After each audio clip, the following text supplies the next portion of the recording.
കൂട്ടുകാരെ വെള്ളിയാഴ്ചത്തെ ഒരു വീഡിയോ കൊണ്ടായിട്ടാ ഇന്ന് വന്നേക്കുന്നത്. ഞങ്ങളുടെ ഈ കോലം കണ്ടിട്ട് ആരും അമ്പരക്കണ്ട. ഞങ്ങൾ അവിടെ ചുമ്മാ ഒരു ഗെറ്റ് റെഡി വിത്ത് മീ എന്നൊക്കെ പറഞ്ഞിട്ട് ഗെറ്റ് റെഡി ഒന്നും ഇല്ല. ഞങ്ങൾ വെറുതെ ഒന്ന് കൈ വെച്ച് മറിച്ചങ്ങ് കാണിച്ചു, അത്ര തന്നെ.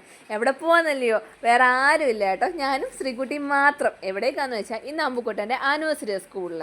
അപ്പം അതിന് ഈവനിങ് ആണ് പ്രോഗ്രാം. അപ്പം ഞങ്ങളവിടെ വെയിറ്റ് ചെയ്ത് നിൽക്കുന്നത് എൻ്റെ അനിയത്തിക്ക് വേണ്ടിയിട്ടാണ്. അവൾ വന്നിട്ട് ഞങ്ങളെ സ്കൂളിലേക്കാക്കും. കാരണം ഏട്ടൻ ഇല്ല ഇവിടെ, ഏട്ടൻ കണ്ണൂർ വരെ പോയേക്കാം. അങ്ങനെ എന്നെയും ശ്രീകുട്ടിയും അവിടെ സ്കൂളിലാക്കിയെന്ന് പറയാൻ കിട്ടുന്നതിന് മുമ്പിട്ടേ ഞങ്ങൾ സ്കൂളിലാക്കിയതാണ്. പക്ഷേ ഒന്ന് ഇരുട്ടിക്കഴിഞ്ഞിട്ടല്ലേ നിങ്ങളെയൊക്കെ ഒന്ന് ലൈറ്റ് സെറ്റിംഗ് കാണിച്ചു തരാൻ പറ്റൂ. അതുകൊണ്ട് അവിടെ സ്കൂളിൽ ചെന്നിട്ട് പിന്നെ കുറച്ചായിട്ട് ഞാൻ ഇറങ്ങി വന്നെടുത്ത വീഡിയോസാണ് ഇതൊക്കെ കേട്ടോ.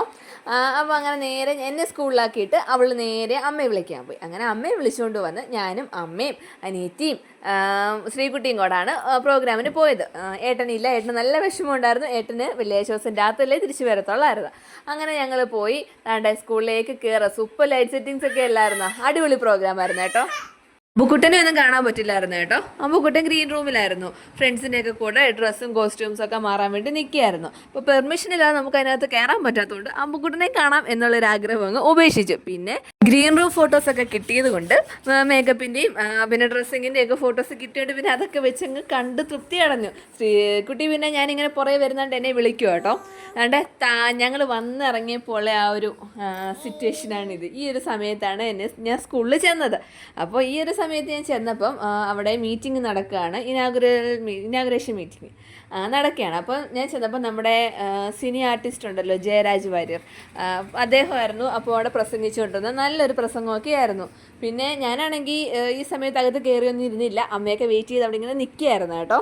വൈകുന്നേര സമയമാണെന്ന് പറഞ്ഞിട്ട് കാര്യമൊന്നുമില്ല, നല്ല തിരക്കുണ്ടായിരുന്നു. കാണാൻ നല്ല സൂപ്പർ പ്രോഗ്രാം ഒക്കെ ആയിരുന്നു കേട്ടോ. പിന്നെ അതേപോലെ തന്നെ ലൈറ്റ് സെറ്റിങ്സും ഒക്കെ വളരെ മനോഹരമായിരുന്നു. നമുക്കാണെങ്കിൽ കണ്ടുകൊണ്ടിരിക്കാൻ തോന്നുമായിരുന്നു. പിന്നെ കുഞ്ഞുങ്ങളുടെ സോങ്സ് ഒക്കെ ഉണ്ടായിരുന്നു ഒരുപാട്. പിന്നെ ആങ്കറിങ്ങും ഒട്ടുമുക്കാൽ ആ സ്കൂളിലെ എല്ലാ കാര്യങ്ങളിലും പേരൻസിനെ ആയിരുന്നു കേട്ടോ പങ്കെടുപ്പിച്ചുകൊണ്ടിരുന്നത്. പേരൻസിൻ്റെ ആ ഒരു ഇതുകൊണ്ടാണ് ഈ ഒരു പ്രോഗ്രാം ഫുള്ള് കണ്ടക്ട് ചെയ്ത് പോയത്. കാരണം നമുക്കൊരു പേരൻസ് മീറ്റിംഗ് വിളിച്ചിട്ടുണ്ടായിരുന്നു. അതിൽ തന്നെ നമ്മുടെ പ്രിൻസിപ്പളായ സിസ്റ്റർ പറഞ്ഞിട്ടുണ്ടായിരുന്നു, എല്ലാം പേരൻസിൻ്റെ കൈകൊണ്ട് പോയാൽ മതി, നമ്മളവിടെ വെറും കാഴ്ചക്കാരായിരിക്കുമെന്ന്. അതുപോലെ തന്നെ എല്ലാത്തിലും പേരൻസിൻ്റെ ഒരു പങ്കുണ്ടായിരുന്നുകൊണ്ട് നമ്മുടെ സ്വന്തം വീട്ടിൽ നടക്കുന്നൊരു പ്രോഗ്രാം പോലായിരുന്നു കേട്ടോ തോന്നിയത്. നല്ല ലൈറ്റ് സെറ്റിങ്സും കാര്യങ്ങളും. പിന്നെ ഞങ്ങൾ ചെന്നതാണ്ട് അതിൻ്റെ മൂലയ്ക്കൊരു സ്ഥലത്ത് സ്റ്റേജ് കാണാൻ പറ്റുന്ന രീതിയിൽ പോയിരുന്നു.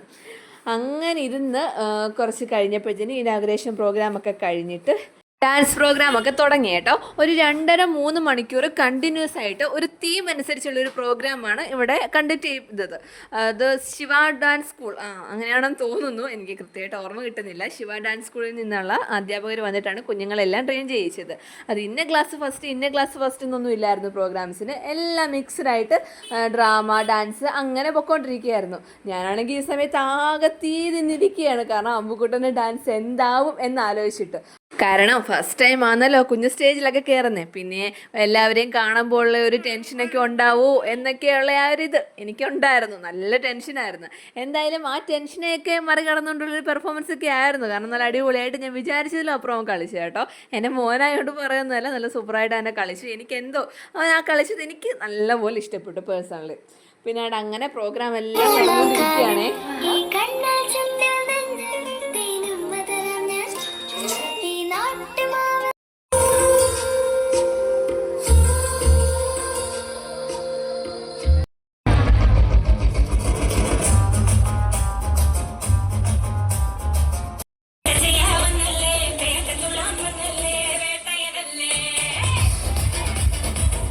ശ്രീകുട്ടി പിന്നെ താണ്ടേ ഓരോ പാട്ടിനെയും താളത്തിനനുസരിച്ച് അവിടെ നിന്ന് തുള്ളുമായിരുന്നു. നല്ല ഉറക്കത്തിൽ കിടന്ന ആളാണ് കേട്ടോ. ഈ ബഹളത്തിൻ്റെ എല്ലാ ഇടയ്ക്ക് നല്ലൊരു ഉറക്കവും കഴിഞ്ഞു. അതൊക്കെ കഴിഞ്ഞിട്ട് താണ്ടെ ട്യൂണൊക്കെ കേട്ട് നല്ല രീതിയിൽ താളം കൊട്ടുന്നുണ്ട് കേട്ടോ അവിടെ ഇരുന്നിട്ടേ.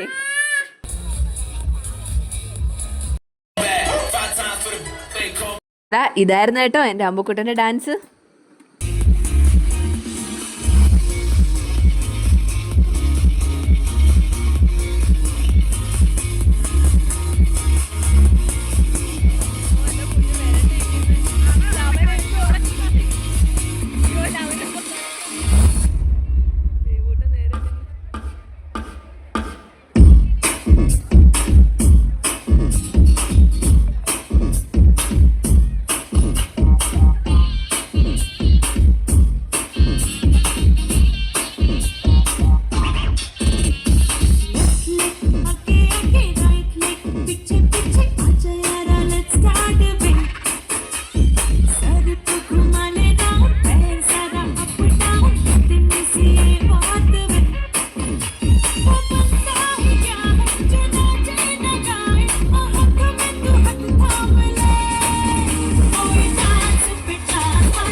പിന്നെ അമ്പുക്കുട്ടൻ്റെ ഡാൻസൊക്കെ കഴിഞ്ഞിട്ട് പിന്നെ ഒരുപാട് കുഞ്ഞുങ്ങളുടെ ഡാൻസ് ഉണ്ടായിരുന്നു. അമ്പുക്കുട്ടൻ്റെ ഏതാണ്ട് 12ാമത്തെയോ മറ്റോ ഡാൻസ് ആയിരുന്നു.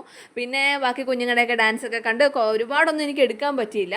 ബാക്കി ഡാൻസൊക്കെ കണ്ടിട്ട് പിന്നെ ഏട്ടനും കൂടി ഇല്ലാത്തത് കൊണ്ട് ഒരുപാട് ലേറ്റ് ആവാൻ നിന്നില്ല, ഞങ്ങളിങ്ങ് ഇറങ്ങി. ആദ്യം ഞങ്ങൾ ഇങ്ങോട്ട് വന്നതുപോലെ തന്നെ ആദ്യം എന്നെയും മക്കളെയും അനിയത്തി ആദ്യം കൊണ്ടുവിട്ട് വീട്ടിൽ, പിന്നെ അമ്മയെ വിളിക്കാൻ പോയി. അങ്ങനെ ഞങ്ങളെല്ലാവരും തിരിച്ച് വീട്ടിൽ പോരുന്നു. അവിടെ പോകാൻ വേണ്ടി ഇറങ്ങിയപ്പോൾ ശ്രീകുട്ടി തന്നെ ഓടി പോകുന്നൊരു സീനാണ് കേട്ടോ ഇത്. അപ്പോൾ ഓക്കെ, എല്ലാവർക്കും tata bye bye, see U.